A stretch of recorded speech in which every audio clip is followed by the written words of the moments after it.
కాబట్టి నా యొక్క ప్రార్థన, మన యొక్క ప్రార్థన ఏమై ఉండాలంటే, నాయన ఈరోజు నాయన నీ మాటలను నేను విన్నప్పుడు వాటి నా యొక్క జీవితంలో ప్రతి పరిస్థితుల్లో అనుసరించే రకంగా నువ్వు సహాయం చేయ నాయన. ఎప్పుడైతే అనుసరిస్తావో దేవుని యొక్క వాక్యం నీలో ఫలించినట్టు. నువ్వు అనుసరించకుండా ఉన్నట్లయితే దేవుని యొక్క వాక్యం విత్తనం పడింది, కానీ ఏమైపోయింది? అది ఎండిపోయింది. దేవుడు మన దగ్గర నుంచి ఫలాన్ని ఆశిస్తున్నాడు. ఒక చెట్టు యొక్క ఉపయోగం దాంట్లోని యొక్క ఫలాల వలన. ఇక లోకంలో దేవుడు ఎందుకు మనల్ని తన బిడ్డలుగా, తన సొత్తుగా ఎందుకు చేసుకున్నాడో తెలుసా? మనము ఇతరులకు ఉపయోగకరంగా ఉండాలని, ఇతరులు కష్టపెట్టేదానికి కాదు, ఇతరులు బాధించేదానికి కాదు, ఇతరులు మనం నిరుత్సాహపరిచేదానికి కాదు, ఇతరులను డిస్కరేజ్ చేసేదానికి కాదు.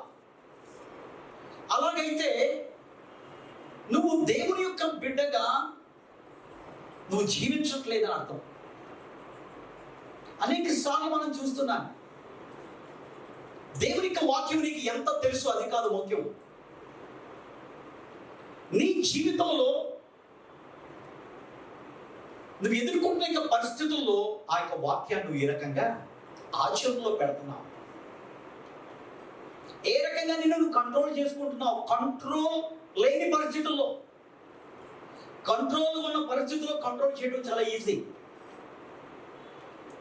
నీ జీవితంలో నీ ముందున్న పరిస్థితులు కంట్రోల్ తప్పినప్పుడు నువ్వు ఏ రకంగా సెల్ఫ్ కంట్రోల్తో నువ్వు ఉన్నావు అనే దానిపైన ఆధారపడి ఉంటుంది.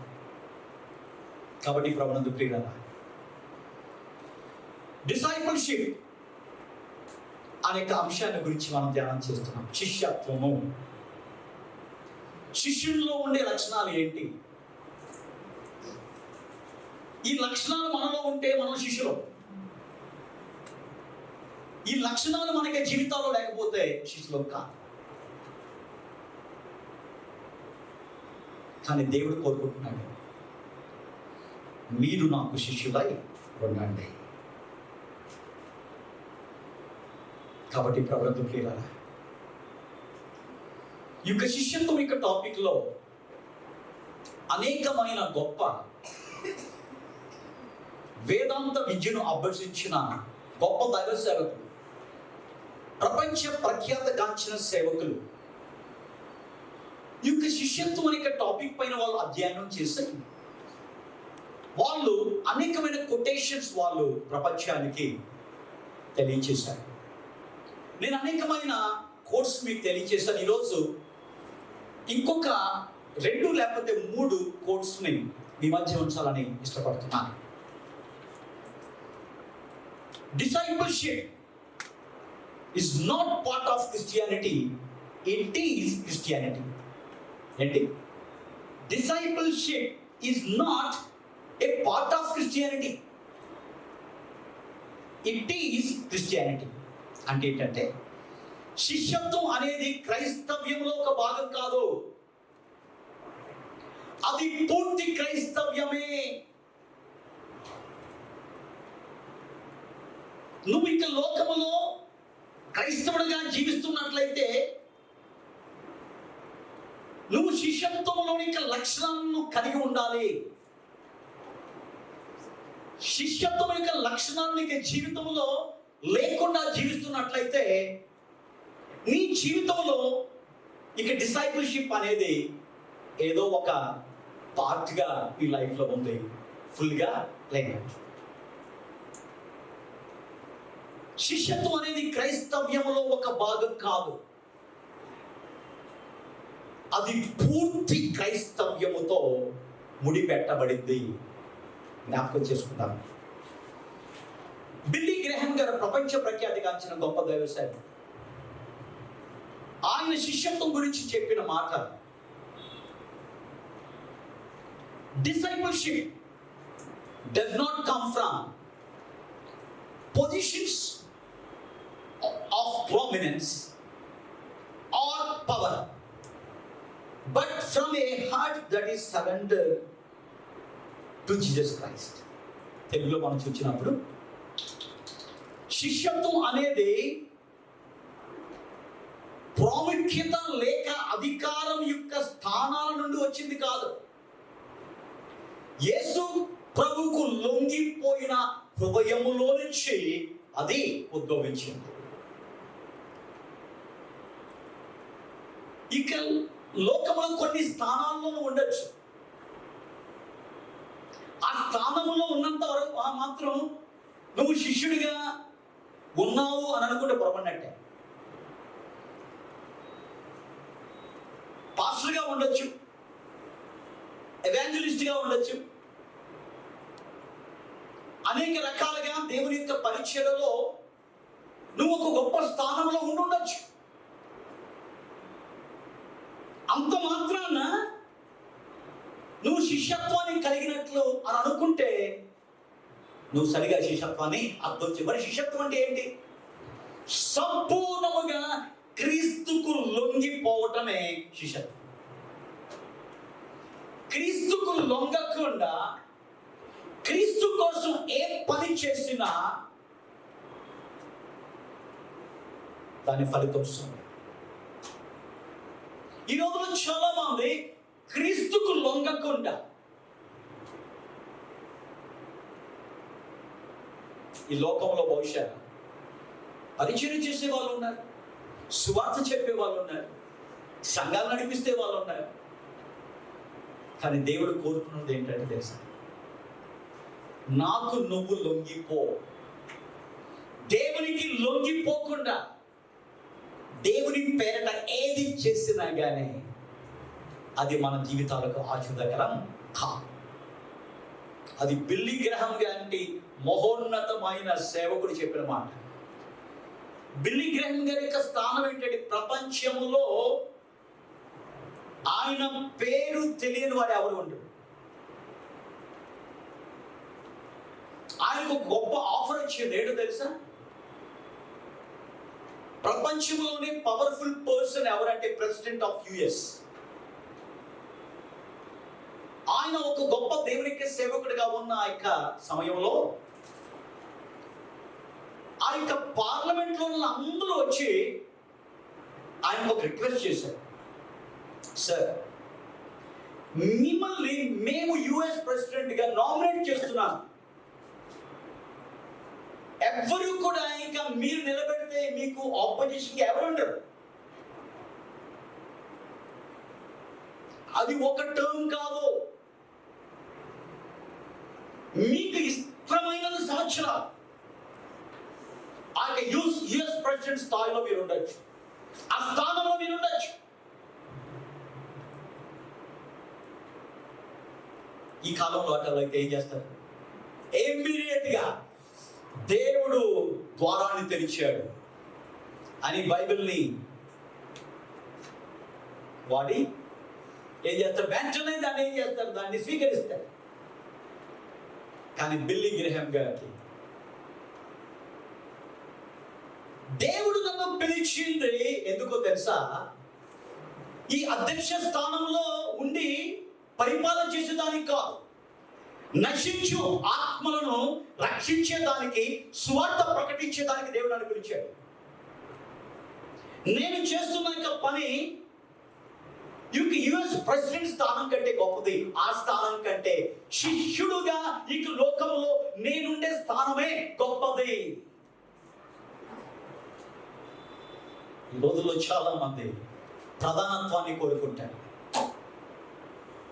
ఏం కోరుకుంటారు? ప్రధానత్వం. అందరూ నన్ను పట్టించుకోవాలి. ఎవరైతే ప్రధానత్వాన్ని కోరుకున్నారో వారు సాతాను యొక్క సంబంధం. కారణం, సాతాన్ని మోడల్గా వాళ్ళు పెట్టుకున్నారు. కారణం ఏంటి? సాతాను ప్రధానత్వాన్ని కోరుకున్నాడు. దేవుని కంటే ఎక్కువగా దేవునితో సమన్లుగా ఉంచేదానికి ఒక తీర్మానం తీసుకున్నాడు. వెంటనే ఏం చేశాడు? దేవుని యొక్క పరిచర్యలో అతి ఘనంగా వాడబడుతున్న ఆ గొప్ప దూత, ఓ తేజో నక్షత్రమా, దేవుని మహిమపరిచే ఒక ఆరాధన బృందానికి ముఖ్యుడిగా ఉన్న లూసిఫర్, దేవుని యొక్క పరిచర్యలన్నిటికంటే ఒక గొప్ప పరిచర్య చేస్తున్న ఆ యొక్క లూసిఫర్ ఏమయ్యాడు తెలుసా? ప్రధానత్వాన్ని కోరుకున్నాడు, దేవునితో సమంగా ఉండాలని అనుకున్నాడు. వెంటనే హృదయాన్ని చూశాడు. దేవుడు ఏం చేశాడు? పుష్ చేసి పడేశాడు. కాబట్టి ప్రభునందు ప్రియులరా, శిష్యత్వం ఏంటంటే ప్రధానత్వంతో ముడిపెట్టబడింది కాదు, నీ స్థానంతో ముడిపెట్టబడింది కాదు. క్రీస్తుకు నువ్వు లోబడి ఉండేదానికి అది ముడిపెట్టబడింది. నిజమైన శిష్యుడు ప్రతి పరిస్థితిలో కూడా దేవునికి లోబడతాడు. దేవుని మాటే శిరోధార్యం. అది ఎంత కష్టమైనా, ఎంత నష్టమైనా, ఎంత బాధ అయినా నేను దేవుని యొక్క మాటకు లోబడి ఉంటాను. కారణం ఏంటంటే ఈ లోకంలో నేను దేవునికి నిజమైన శిష్యుడిగా నేను ఉంటాను. కాబట్టి బిల్లీ గ్రాహం గారు చెప్పిన మాటలు. థర్డ్ కోట్, మూడో, a disciple of Jesus is one who is always learning,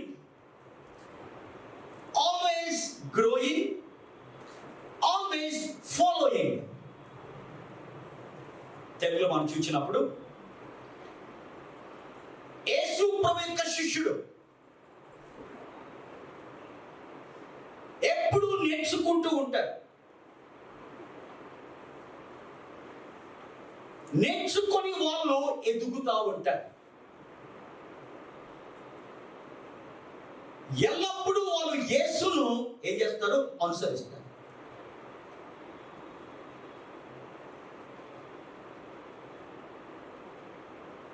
ఒక గొప్ప దైవ సేవకుడు బైబిల్ని దాదాపు 100 సార్లు పూర్తి చేశాడు. ఎంతంటే 100 సార్లు. అందరూ కూడా ఆయన మెచ్చుకుంటున్నారు. 100 సార్లు కంప్లీట్ చేసే బైబిల్, గ్రేట్. అప్పుడు ఆయన చెప్పిన మాట ఏంటి తెలుసు? బైబిల్ని అసలు నేను సరిగ్గా చదవలేదు. ఒక సముద్రాన్ని ముందు పెట్టుకుంటే, మీరు అన్నారు కదా నేను 100 సార్లు చదివానని. నేను 100 సార్లు చదివింది ఒక నీటి బొట్టుతో కూడా సమానం కాదు. ఆ పరమ దేవుని యొక్క జ్ఞానముతో నిండిన పవిత్ర పరిశుద్ధ గ్రంథములో నేను 100 సార్లు కాదు, 1000 సార్లు కాదు, ఎన్నిసార్లు చదివినా కానీ నేను పూర్ణుడిగా నేను ఉండలేదు. కాబట్టి నిజమైన శిష్యుడు ఎవరో తెలుసా? అనుదినము దేవుని దగ్గర నుంచి నేర్చుకునేవాడు, అనుదినము దేవుని అనుసరించేవాడు, అనుదినము కూడా దేవునిలో ఎదిగేవాడు. ఈ రోజు కంటే రేపు నేను ఎక్కువగా నా స్థాయిని ఆత్మీయ అభివృద్ధిలో నేను కొంచెం ముందుకు వెళ్ళాలి. అపోస్తలుడైన పౌలు దానికి బెస్ట్ ఎగ్జాంపుల్. అపోస్తలుడైన పౌలు అద్భుతమైన పత్రికలు రాసి పరిశుద్ధుడిగా జీవించి క్రీస్తు కోసం అనేకమైన శ్రమల్ని లెక్క చేయకుండా ఎంతో నిష్ఠతో దేవునికి చిత్తానుసారంగా నడుస్తూ తన జీవితాన్ని ప్రతిరోజు కూడా దేవుని యొక్క వాక్యపు వెలుగులో పరిశీలన చేసుకుంటూ తన యొక్క దేహాన్ని నలగొట్టుకుంటూ అంటున్న మాట ఏంటో తెలుసా? నేను ఎవరినో తెలుసా? పాపులలో ప్రధాన పాపి. ఏంటంటే పాపులలో ఒక పాపుల లిస్ట్ మీరు పెడితే దాంట్లో ఫస్ట్ ప్లేస్ ఎవరిలో ఉంటారో తెలుసు, నేను. అంటే ఏంటి? అంత ఆత్మీయంగా తగ్గింపును ఆయన ఏం చేశాడు కలిగి. ఈరోజు క్రైస్తవ్యంలో అలాంటి తగ్గింపు మనకు లేదు.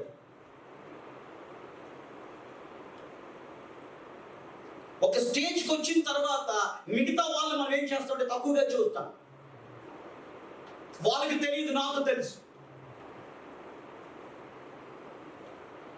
నాకు తెలుసు అనే ఆలోచన ఎప్పుడైతే నీకు వచ్చిందో నువ్వు ఇంకా నేర్చుకోలేవు.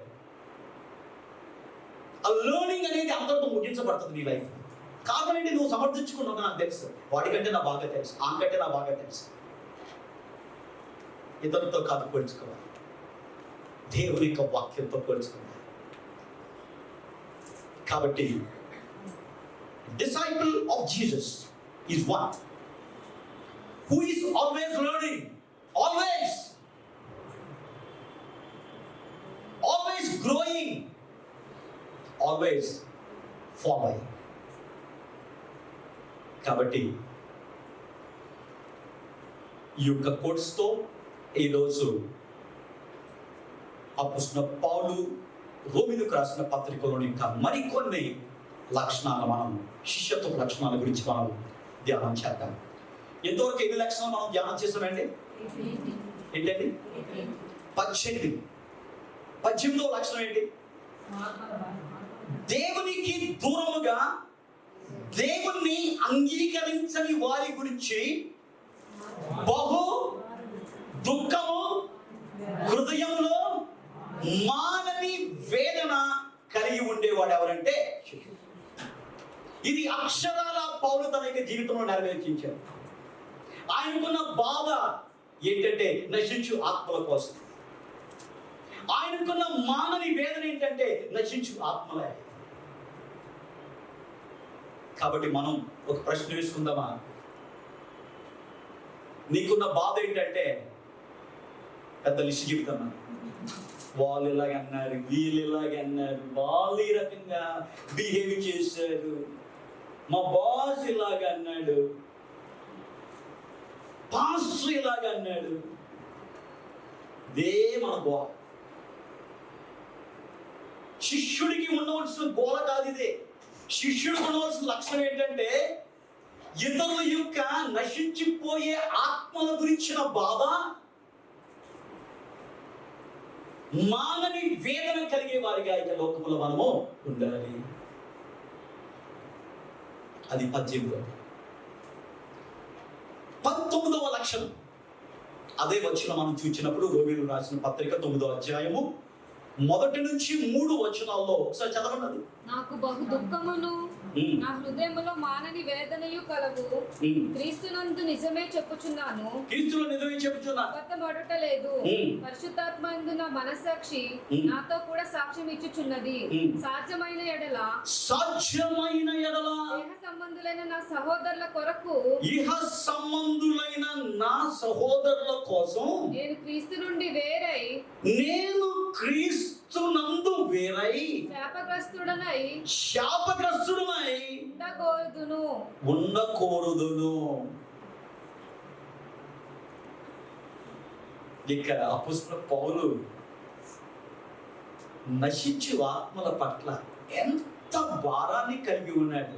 ఆ నశించు ఆత్మల కోసం ఏమన్నాడు? నేను క్రీస్తు నాకు వేరే శాపగ్రస్తుడు ఉండేదానికో నేను సిద్ధం. పాత నిబంధన గ్రంథంలో మిక్కిలి సాత్వికుడైన మోషే ఈ మాట మాట్లాడాడు.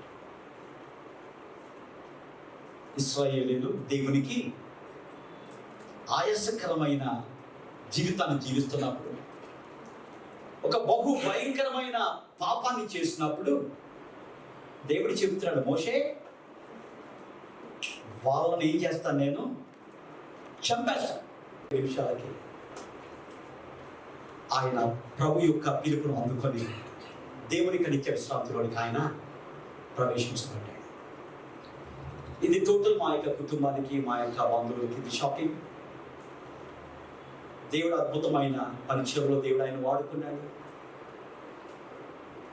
ఒక అద్భుతమైన పరిచర్యను నమ్మకంగా దేవుడు చేశాడు. వైద్య వృత్తిలో కూడా ఉంటూ ఆఖరి వరకు కూడా అనేకమైన పేదలకు ఉచిత వైద్యాన్ని అందించాడు. తన వద్దకు వచ్చే ప్రతి ఒక్కరి గురించి కూడా యేసు నామంలో ప్రార్థన చేసి సువార్త చెప్పి తర్వాత మందు ఇచ్చేవాడు. ఈ మందు వలన ఏం జరగదు, యేసు నామం వలన స్వస్థత కలుగుతుంది, ఆయన నమ్ముకో అని ఆఖరి వరకు కూడా విశ్వాసంతో దేవించిన ఒక మహత్తరమైన ఆయన జీవితాన్ని బట్టి నేను దేవుని కృతజ్ఞతలు చెల్లిస్తూ 2 రోజుల నుంచి అనారోగ్యంతో ఉన్నట్లు తెలిసింది. తర్వాత అది నార్మల్ కాబట్టి ఆయన ఎక్కువ ఫాస్టింగ్స్ చేసేవారు, ఎక్కువ ఉపవాసాలు చేసేవారు. కాబట్టి ఫ్యామిలీ మెంబర్స్ కూడా ఉపవాసం చేస్తున్నాడు అనుకున్నారు. కానీ ఈరోజు సడన్గా 3:30కి ఆయన ఒక వామిటింగ్ చేయటం, తర్వాత చర్మం లేకుండా ఇంట్లోనే ఆయన ప్రభు యొక్క సన్నిధికి వెళ్ళటం శారీరకంగా అది మాకు కష్టమైనప్పటికీ కూడా ఆయన ప్రభునందు మృతి నొందాడు. దేవుని యొక్క పరలోక పిలుపును అందుకున్నాడు. దేవుని యొక్క నిత్య విశ్రాంతిలోనికి ఆయన్ని ప్రవేశపెట్టాడు. కాబట్టి విడిచిపెట్టిన కుటుంబం యొక్క ఆదరణ నిమిత్తం ప్రార్థన చేద్దాం. తూర్పుగోదావరి జిల్లా కాకినాడ దగ్గర రామచంద్రపురం దగ్గర ఉన్న కడప అనే ఒక ప్రాంతంలో ఒక అద్భుతమైన సంఘాన్ని నడిపిస్తున్నాడు. కాబట్టి ఆయన లేట్ నోటును దేవుడు సంఘానికి తీర్చగలిగేలా ఉన్నాడు. బహుశా రేపు ఫ్యూనరల్ సర్వీస్ని ప్లాన్ చేస్తున్నారు. కాబట్టి ఆ ఫ్యూనరల్ సర్వీస్లో పాల్గొనేదానికి నేను కూడా ఇప్పుడు వెంటనే బయలుదేరి మేము కడప వెళ్ళబోతున్నాం. ఆయనకున్న మనవల్లో 2 మనవళ్ళు ఇక్కడే ఉన్నారు బెంగళూరులో, ఒక మనవరాలు కూడా ఇక్కడే ఉంటుంది. సో కాబట్టి మేమందరం కూడా కలిసి ఇక అయిపోయిన వెంటనే మేము దాదాపు ఒక 1000 కిలోమీటర్లు మేము జర్నీ చేయాలి. నైట్ టైం ఓన్లీ వెహికల్ మీద వెళ్ళేదానికి అవకాశం ఉంది. సో కాబట్టి మా యొక్క ప్రయాణం కోసం ప్రార్థన చేయండి. రేపు జరగబోతున్న భూస్థాపన కార్యక్రమంలో కూడా దేవుడు సహాయం చేసే రకంగా ఆ కుటుంబాన్ని ఆదరించే రకంగా మీ యొక్క ప్రార్థన మీకు జ్ఞాపకం చేసుకోవాలని నేను ప్రేమపూర్వకంగా మీకు తెలియజేస్తూ ఈ సమయంలో తల వంచి మనం కలుసుకుందాం, కళ్ళు మూసుకుందాం.